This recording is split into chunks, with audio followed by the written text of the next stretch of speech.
धर्म और प्रेम।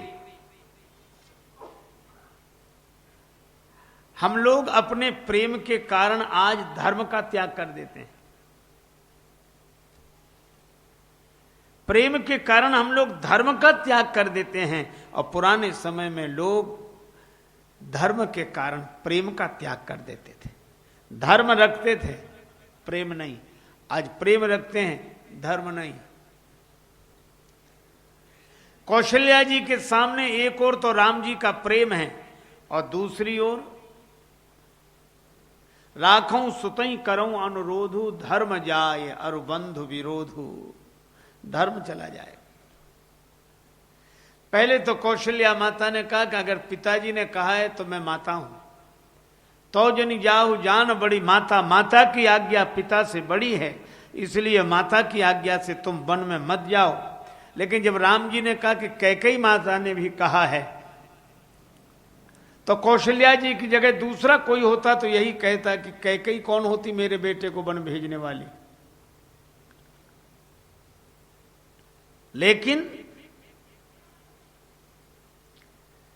कौशल्या जी ने कहा अगर माता कैकेयी ने कहा है तो 100 अयोध्या के समान तुम्हें वन सुखदायी होगा। जाओ, तुम धर्म का पालन करो राम, और मैं भी धर्म का पालन करूंगी। कौन से धर्म का? छोटे से राम ने कौशल्या जी को पहली बार मां कहा। कहे मोह मैया, मैंने कहा मैया मैं भरत की, बल जाऊं भैया तेरी मैया कैकेयी है। जिस बालक को यह संस्कार दिया कि कैकेयी तुम्हारी माता है, आज उसी बालक को माता की आज्ञा पालन करने से मना कैसे कर दूं? यह है धर्म। कौशल्या जी ने कहा कि जाओ, और राम जी धर्म का पालन कर रहे हैं, धैर्य का पालन कर रहे हैं। अच्छा देखो धैर्य कैसा। राम जी विपत्ति में हैं, तो राम जी को दूसरे लोग समझाते, पर यहां विचित्र घटना देखोगे, राम जी सबको समझाते हैं, पूरी अयोध्या को समझाते हैं। अच्छा, और ऐसे ढंग से समझाते हैं।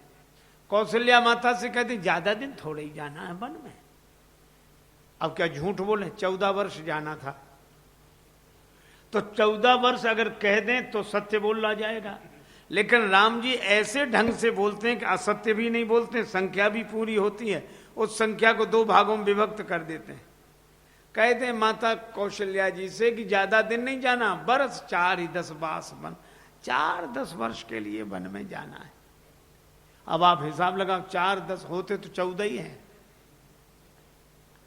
4-10 वर्ष के लिए। अच्छा, तुलसीदास जी की शब्द योजना इतनी सुंदर कि 4 खूब स्पष्ट सुनाई पड़ता है, और 10 का तो पता ही नहीं लगता कब निकल गया। 4-10 वर्ष के लिए। दूसरा कोई होता तो रो रहा होता, और कोई कहता काहे को रोते हो, जो है 14 वर्ष की बात है, हो वन, कोई बात नहीं 14 वर्ष की। तो कहता तुम्हें लगता है 1-2 वर्ष की बात है, पूरे 14 वर्ष के लिए, वो 14 को और 14 वर्ष के लिए कहता कि नहीं। पर राम जी ऐसा नहीं कर, 4-10 वर्ष के लिए। अच्छा, धैर्य इतना, भरत को राज्य मिल रहा है, श्री भरत को, पर भगवान राम से किसी ने कहा कि राज्य भरत जी को मिल रहा है आपकी जगह। अच्छा, कितना ही धैर्यवान व्यक्ति हो तो कम से कम इतना तो कहे गई कि हमारी तो इच्छा ही नहीं थी, पर हमें एक शिकायत, हमको धोखे में क्यों रखा गया, हमसे क्यों कहा गया कि तुम्हें राज्य पद पर में बैठना है, और ऐसे और ऐसे। अच्छा, इतना कहता कि नहीं, पर राम जी ने नहीं कहा। अच्छा, जिसे अपने को मिलने वाली चीज किसी दूसरे को मिल रही होती, सच्ची बात बोलना, वो अपने को प्राण प्रिय लगता। हमें मिलने वाला पद दूसरे को मिल जाए, ऐसा व्यक्ति प्राण प्रिय नहीं लग सकता। हां, ये बात अलग है कि उसके प्राण ही प्रिय लगते। पर राम जी कहते हैं भरत प्राण प्रिय पावहि राज। पहले भरत मुझे प्रिय थे, लेकिन जब से उन्हें राज्य मिला तब से भी मुझे प्राण प्रिय हो गए। क्यों? क्योंकि भरत जी ने मुझे बड़ा बनाया। अगर भरत जी राजा बनते, लोग मेरा परिचय पूछते, मैं राजा बनता और लोग परिचय पूछते, तो मैं कहता कि मैं अयोध्या का राजा हूं। और भरत जी अगर राजा बनेंगे, फिर लोग मुझसे पूछेंगे, तो मैं कहूंगा कि मैं अयोध्या का राजा ही नहीं, अयोध्या के राजा का बड़ा भाई हूं। तो अयोध्या का राजा होना बड़ा है कि अयोध्या के राजा का बड़ा भाई होना बड़ा है?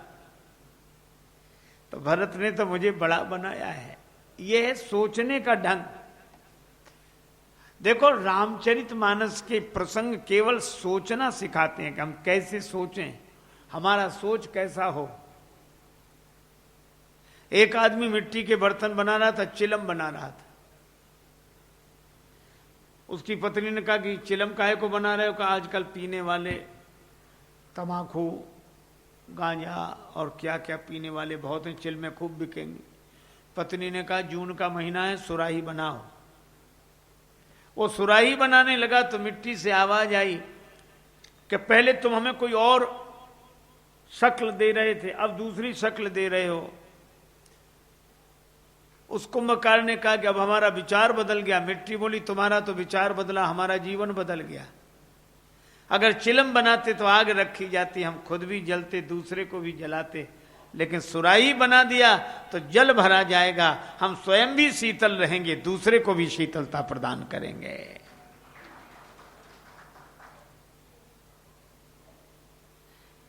मैं कहता हूं आप अगर अपने सोचने का ढंग बदल लें।